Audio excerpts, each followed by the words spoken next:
morning, JD. Today is Friday, January 20th, and today is C Day. Rambunctious will be meeting today in G12. Anyone interested in graphic design, web design, art, or writing is welcome to attend. JD Debate Club is holding a meeting Tuesday, January 24th in a large group room, and winners of the debate will receive a Starbucks gift card. Please attend. Have a great day, JD. I pledge allegiance to the flag of the United States of America, and to the republic for which it stands, one nation, under God, indivisible, with liberty and justice for all.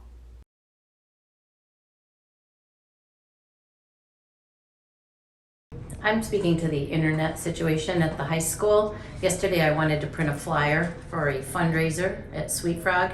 It took 4 of us staff members 20 minutes to get one Sweet Frog copy, so that's frustrating. I'm also a taxpayer, so I just would really like to get my money's worth with the internet. Thank you.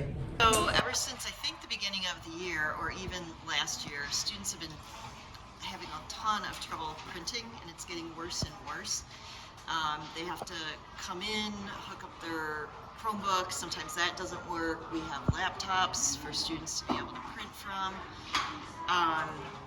Lines get really long, and even sometimes that doesn't work, so they have to share the document. It's something that should take 30 seconds to print, now takes up to like 5 minutes, and it gets frustrating after a while. Okay, all right, so I'm Ms. Groman, and most days this year we've not had internet in my classroom, so I've been unable to do attendance every period. I've been unable to access grades to update a grade for a student. I haven't been able to print. So if a student comes in and they want to make up an exam or a quiz, I can't print them the exam or quiz to do, and I'll have to ask them to come back at some later point, which is kind of unfortunate. Students will email me throughout the day, and I'll see the email on my phone that I got a message from them, but I can't actually access my email on the computer, so I have no idea what they said, and it kind of stresses me out because I like to get back to the student as quickly as possible. I was going to give a midterm this year, but last week we didn't have internet at all.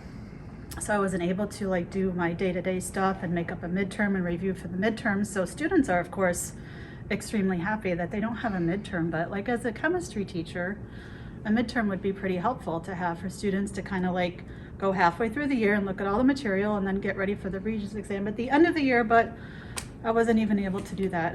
Some days I've tried to print something, like I mentioned before, just for my own self, and it's taken 30 minutes to get it to print. I've had to travel to the library, and then maybe to the main office. I gotta find Mr. Kraus. He's gotta install the printer drivers, and then maybe next week he's gotta install new printer drivers. So it just seems like it's a big waste of everyone's time where we're running around and really nothing is actually getting done.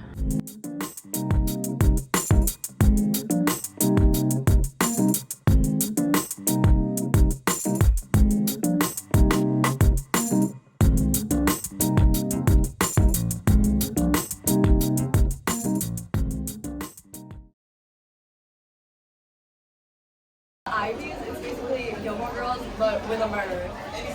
The book I would recommend is Patriots States of Nothing, because I think it's a really good story for people who can all relate to it.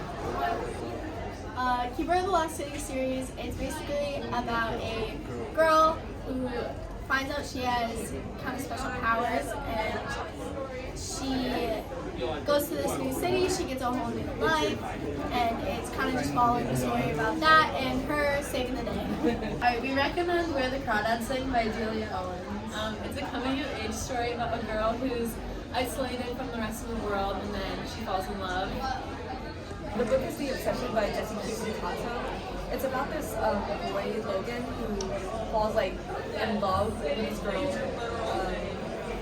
Delilah, and then he proceeds to stalk her, but then she gets revenge. So it's good. It's Magic Treehouse, Hour of the Olympics. It's about 60 pages, and it was an enjoyable read. A little bit of humor in there, It was just, good pastime. It's called The Way of Kings, and it's about this guy. It's a fantasy book about this guy who was in a war, and then the other side of the war, they fought him, and they took him hostage, and he's working for them and doing all sorts of labor.